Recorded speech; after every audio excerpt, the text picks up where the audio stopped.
Hey guys WhatsApp, সবাই কেমন আছেন? আশা করি আল্লাহর রহমতে সবাই ভালোই থাকবেন। আসলে তেমন কিছু না, আমার বাসায় একটু চটপটির অ্যারেঞ্জমেন্ট ছিল আজকে। তো ফার্স্টে আমি এখানে চটপটির মটর সিদ্ধ করার পর এখানে একটু পেঁয়াজ কুচি, কাঁচামরিচ কুচি, চটপটি মশলা অ্যাড করে নিচ্ছিলাম, কারণ আমি এটা ডিরেক্টলি রান্না করিনি। সব সময় তো আমরা একইভাবে চটপটি রান্না করি, তাই এবার একটু ডিফারেন্টভাবে একটু ট্রাই করছিলাম। এখানে আমার চটপটি মশলাটা অ্যাড করার পর আমি এখানে হালকা একটু জিরা গুঁড়া অ্যাড করছিলাম। এরপরে জিরা গুঁড়া অ্যাড করার পর এখানে হালকা সামান্য একটু লবণ দিছি, অ্যান্ড দ্যাটস অল।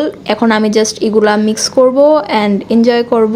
আজকে মোটামুটি অনেক দিন পর আমার বাসায় চটপটির অ্যারেঞ্জমেন্ট হয়েছে। আবার আমার আম্মু এখানে তেলের পিঠা বানাইছিল। মানে আমাদের মোটামুটি সন্ধ্যাবেলা একটা ভালোই খাবারের ম্যানেজমেন্ট থাকে আর কি, কারণ সন্ধ্যাবেলা আসলে অনেক খিদা লাগে।